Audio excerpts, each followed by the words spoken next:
right, I'm Quentin Brooks. Robert Ann. Hi, I'm Janelle Brooks, and We're going to go ahead. have a discussion about this week's Torah portions. And we have two of them, and they basically go through Leviticus, Vayikra, chapter 25, through the end of the book in 27. And these two are commonly read together. They're almost always put together. And there's a lot of things in here, and I'm not sure what the sermon was about exactly, but in this section it was the 7 years of harvesting agricultural, and then on the next year is the sabbatical year. Yeah, the seventh year. Right, and what's interesting is it's not a sabbatical year for people, it's a sabbatical year for the land. And that's a distinction. Prior to this, we had weekly Sabbath laws, right, and special holiday Sabbaths. But this is introducing something brand new. It's a 7-year cycle that concludes with the Sabbath year. So something new, and to keep in mind, there's no planting, no trimming, no sowing, no reaping, anything like that. So a Sabbath means to cease, right? Mm-hmm. This is kind of a side note. Don't you think it takes a lot of faith and trust to have a Sabbath year for the land in an agricultural culture? Yeah. So if you haven't seen the sermon yet, we just talked about, it seemed like everything. We talked about Luke chapter 4, we talked about Daniel's 7 weeks, we talked about trust, we talked about Baal, we talked about Asherah, we talked about sanctuary setup. It kind of went all over the place. So we might have some overlap here. Right, because I didn't get to hear what you spoke about, and so that's why I'm kind of coming into this lightly treading. But the faith factor, I started thinking about this. If I own, say, or I'll say Quentin, since men were the ownership, then say he owned a farm and he had 30 people working it. He might have had 12 children and hundreds of animals. And so if you don't plant and sow, that's a lot of faith. It would be faith on the part of me as a, or whoever as a wife or child, knowing that the Lord was going to provide, and the person who is the owner of the land. Imagine the stress if he doesn't have faith. Not only does he have family members, animals, all kinds of things, the responsibility, and it really puts materialism in check. Don't you think? You're pretty much into what you'd call the Bronze Age, I would say, with all of this. And in that period of time, living itself was difficult. Surviving Sure. for the average person was difficult. So as you say, to be willing to say, we're not going to plant Right. this year because Hashem tells us we're not supposed to. And the land is honestly His, not ours. So we're going to do, it does take some faith to be able to step out and do that. I like what you said, that the land is His anyway. It really is. And I had written down a verse that I like, and it's Psalm 24:1. And everything belongs to God. We really don't own anything. Yeah. And it just helps put things in perspective. And we get to do it over and over again because we forget over and over. And sometimes we put a lot of stock in our education, in our house, in our car. You go into this world with nothing and you go out with nothing, right? Yeah. Yeah.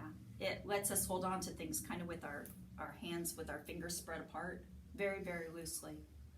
So do you think this is just, Israel does not keep this law? No. No one does. I don't believe anyone has.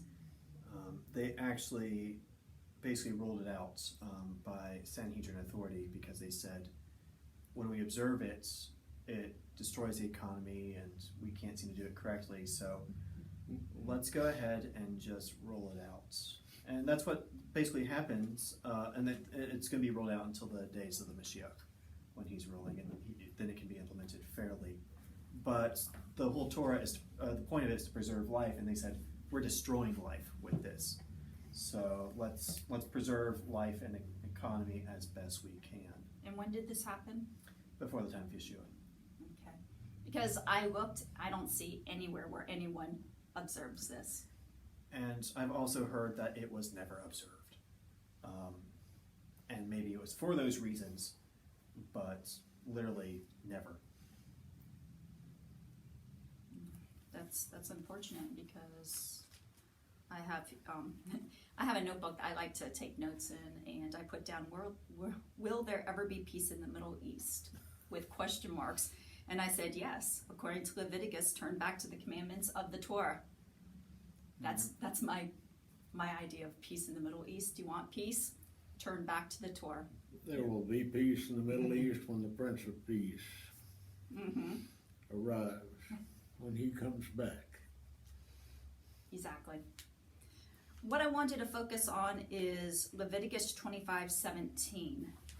And I have, do you want to read that, or I have my scriptures? Let's read a couple different versions of it. Okay. That's always good to do. 25:17, I have, you must not cheat each other, but you must respect your God, for I am the Lord your God. Word all in capitals. Okay. You will therefore not oppress one another, but you will revere your God, for I am Hashem, your God. I also have the Lord in all caps. Okay. Another version, so you shall not wrong one another, but you will fear your God, for I, the Lord, am your God. Yeah, the New King James says you shall not oppress one another, but you shall fear your God, for I am Adonai Eloheinu, I am the Lord your God. Okay. You shall not wrong each other. This is living according to Torah. We're not just supposed to study it, we're supposed to do it. They go together. Okay, it's like a plus, an and. So study and do. And so I have a section here, integrity in daily life and business.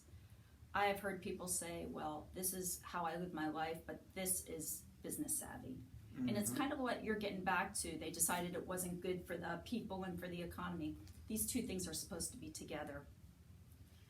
So you'll normally have a person who is good. I mean, they tend to live a good life, and they tend to be a moral, ethical type person. But yet, they will do some things such as staying at a hotel. And do you know those little soaps and shampoos and everything that they put in the bathroom? It's okay to use those. You're welcome to use those. But I have seen people many times that as they're walking by the cart in the hallway, they reach in and grab a bunch of them. That's stealing. It is. It's theft. Sorry. And it's okay to use those little samples in your room. And I even, if I opened them, I take them home with me. Because they're going to throw them in the garbage. And actually, any of them that are out there, they're going to have to throw them in the garbage. And so it's a good way to try new products. But I'm going so far as to say, if integrity in all areas of your life, if you take all of them, put them in your suitcase, and expect the person who maintains your room to put all brand new ones in, even though you're not going to use them, and then put them in your suitcase, and then put out new ones, you may say, well, you paid for this. This is the room. But I'm saying integrity goes into every aspect of your life, into everything, even when no one's watching. Putting your shopping cart back in the parking lot. Now I realize you might have difficulty walking, and I have seen older people and some younger people who use the shopping cart for stability. They can't walk it there and then get to their car. I understand. The right thing to do is say, oh, and take the cart for them. Yeah. Put it back. Integrity, even when no one's looking, doing what's right. And even if there's a shopping cart that's just sitting in the middle of the parking lots, Yes. it's not the end of the world to just go ahead and pick it up and put it back where it belongs. Just make it easier for the guy who has to collect those things. Exactly. And maybe the wind would blow it, like today it's very windy, and smack it into a car. Yeah. Okay. Just living the Torah daily. Recently, we bought a house, and this kind of sparked my thing here. Every time we move into a house, we always find that there's something major that the housing person, the inspector, never caught. So we're always prepared for this. We have probably moved 5 or 6 times, and every time there's a major $5,000-$6,000 thing that needs to be fixed. So not this house, but right before this, we moved into another house about 5 years ago, And it was, we closed like on a Saturday. The following week, like on a Wednesday or Thursday, we didn't even own the house 1 week yet. The entire heating and air system blew. The whole thing blew. So we got one estimate, we got a second estimate, but the problem was it was a large house, over 3,000 square foot. It was going to be very expensive, and they both said the same thing. This house is very old, it's historic. We have to bring it up to codes before we're allowed to put a new one in. Okay, so $10,000 later, we just happened to casually mention it to the people who sold the house to us or to their best friend. Integrity, this is integrity. They came to our house, knocked on the door, and said, "We are so sorry. We feel so terrible." And they had moved to Georgia. They brought us a thing of jam from Georgia, peach jam, and they said, "We are so sorry this happened. We never meant for this to happen, and we pray that things will go well." Suddenly, we didn't care about the heating system anymore. We didn't care. We were like, okay, things happen. Okay. Believers, absolutely. Yeah. They don't even need to tell me that. The fact they said they're praying for us doesn't matter. How they live their life, they left the house. Do you know she stayed in the house the day before closing and polished every bit of wood in the entire house? Integrity, leaving the house in perfect condition because you represent the Lord. What this reminds me of is our former congregational leader, Greg Reidenauer. He could have just kind of patched up the roof when it was leaking and let the next tenants deal with it, because he was thinking about selling it at that point, selling this building. It could pull in a nice sum of money, and fixing the roof would probably be a $20,000 fix. And he said, "No, we're going to fix it." Everyone else was saying, "Just patch it, let the next people deal with it." He said, let's do it right and let's fix it. Let's have integrity for the next people. And something that I think is good is we use an insurance company we use a handy company where the roof still leaks. And it seems like a new leak is always popping up. But the people who did it have the integrity to keep on coming back and keep on fixing it. It's double-sided integrity. Greg had it, and then the company we use has integrity. They could easily just wipe their hands of this and say, "Not our problem anymore," but they choose to keep on coming back. That's a great example. And Greg and Violet, they absolutely had integrity. Oh, They yes. did. They did. Very thankful for them. Reminds me, we had a tornado come through the Sango area, and a lot of roofs. This is back in the 1990s. There was a tornado that came through, ripped apart the downtown of Clarksville and everything. 1999. It was a terrible time. But the sheds, a couple sheds were just kind of destroyed. And I remember seeing Amish people jumping out of a truck they obviously hired, and they were repairing the sheds that they sold to people. Isn't that interesting? Yeah. So we have bought several sheds. Matter of fact, in our new house, we bought 2 new sheds. We buy them from the Amish because I remember that from years ago. I want to deal with people who have integrity. Yeah. And so I'm going to encourage you that reading the Torah is living the Torah. Don't just read it and study it. Somewhere along the early church, they start acquiring knowledge. And it's not the early church, and I put down the philosophers of that time, different philosophers. They put a lot of emphasis on knowledge. And knowledge is a good thing. Knowledge is a good thing. Yeah. But why you attain knowledge is to learn and to do, to put it into practice. Knowledge for knowledge's sake, I'm going to say, is okay, but it's worthless. Put it into practice, and hopefully you'll read this verse in Leviticus, and everything you do for the Lord. Mm-hmm. That is what I wanted to bring out. And any other thoughts? There was a lot in these readings. You back to that thing again, what do people see, or whom do people see when they look at us? It's very important. If they see me, then I'm in trouble. if they see my Savior, anything that points to my Savior, that I'm doing something right by His grace and by His guidance, but I'm doing something right. You talk, and it's kind of funny how these two times have paralleled the teaching time with what you're saying. How there's faith and how we count on Him. Mm-hmm. It's not us. And this is just my suspicion. I'm listening to it all, and these kind of themes are starting to pop out. I would almost call them anti-consumerism themes, anti-capitalism themes.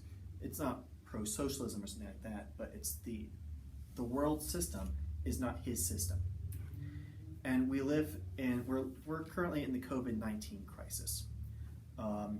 The pandemic is going around, and a lot of people have had to turn off their businesses, shut down for a time at the expense of huge profits, basically because of a sickness.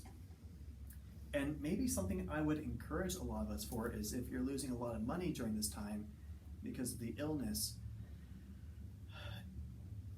this is beyond our control. This is a government regulation. But at the end of the day, our security does not come from that thing that we had. Our security comes from God Himself. And we can count on Him in this season to take care of us. And even, let's say your business falls under, or your way of life falls under, He has promised to take care of us. Don't turn to the Baals and Asherahs of this world. Don't say we're going to skip the sabbatical year because and I'm talking in metaphor. We're going to ignore God's commandments because we need to ensure survival. You keep obeying, you keep following Him, keep seeking Him, and He has promised He will take care of us. This time might just be a gift. I think it is. Mm-hmm. I'm one of those people who have had to work through it. But even I'm seeing that there is a time here for rest, refocus, reconnecting. And I'll say this, when we come back together as a congregation, I've already received a little bit about how the next season is going to be different. And that's coming up in the weeks to come. But it is a gift. And I think that when we look back, this will be a time we come to value if we use our time correctly. If we're using this time to seek His face, if we're using this time to get into His Word and for prayer, if we're using this time, and if we get a break, if we use this time just to, I was going to say watch more football, but I realize that's turned off now. So if we use this time for just recreation, or for pursuing our own self-interests, like I see on Facebook where people are playing with their cats more, or they're bored out of their mind, this is our time to get into the presence and stay there. So use it wisely. And if you haven't, and it's about over now, yeah, it's okay. Start now. We will probably meet again in June. That awesome line from the Psalms, be still and know that I am God. Amen. It's a good time to be still. It is. So think of this COVID-19 as possibly a sabbatical year, metaphorically, right? Yeah. And it's been a time where we're not working. So I'm not working, and it's given me a lot of free time, and I have wasted some of it. Absolutely, I've wasted some. I've binge watched a little bit on Netflix or Amazon, but overall, I have been really happy with how I did use my time. Why don't you show them that book that you got there? Kirkei Avot. Oh, okay, but yes, I'm in a book study. Let me tell you, there is a lady in my Torah group. I know she watches this. Her name's Karen, and she had a group, a book study. Hi, Karen. Very godly woman. I admire her. She said, do you want to be part of a book study that I'm holding? And so we have been reading this. Kirkei Avot.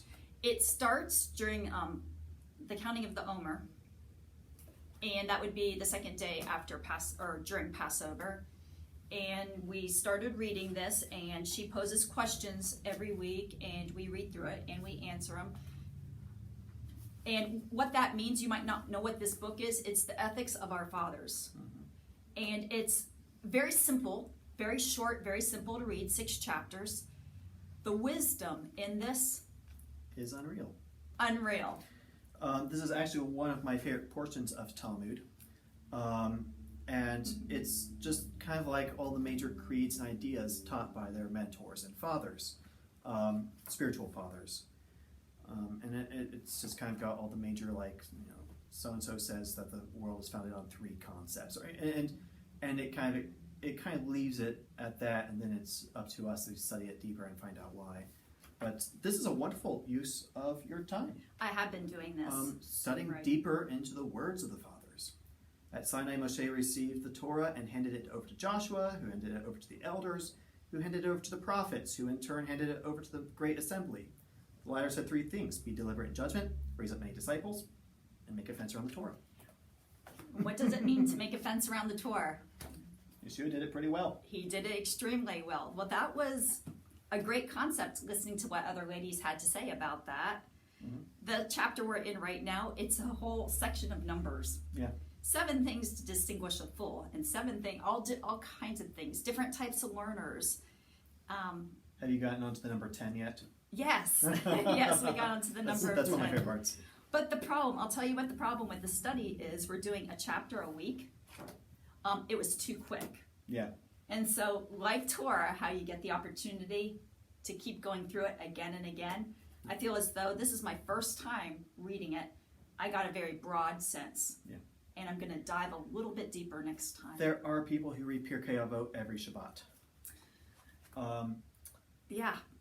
And if you don't have a copy of Pirkei Avot or something, just get into the Word. Quentin has gotten a great library here, and I actually got this book out of the library, and then I told him, however, I don't know how much it costs, I'll just buy him a new one, because I am loving it, and if you can see, I mark up my books. I put all kinds of things in it, I underline, I circle. It is really worthwhile. So I have been in this book study, and I brought something that I thought I might want to show you. Yeah, go for it. First Fruits of Zion, I've talked about the Torah Club before. Yeah. And people are like, well, I go to the website. I've had several people get in touch with me, and they said, we have to pay $60 a year to support First Fruits of Zion. And I said, well, if it's a financial hardship, please tell me, and we'll find a way for you to join. Yeah. Okay. But I said, really, $60, in my opinion, does not cover what they give you. Yeah. It They doesn't. provide top-notch books. Many of my favorite books in the library actually come from First Fruits of Zion. Right, right. And I am a person who gives $100 or more a month to their organization. Yeah.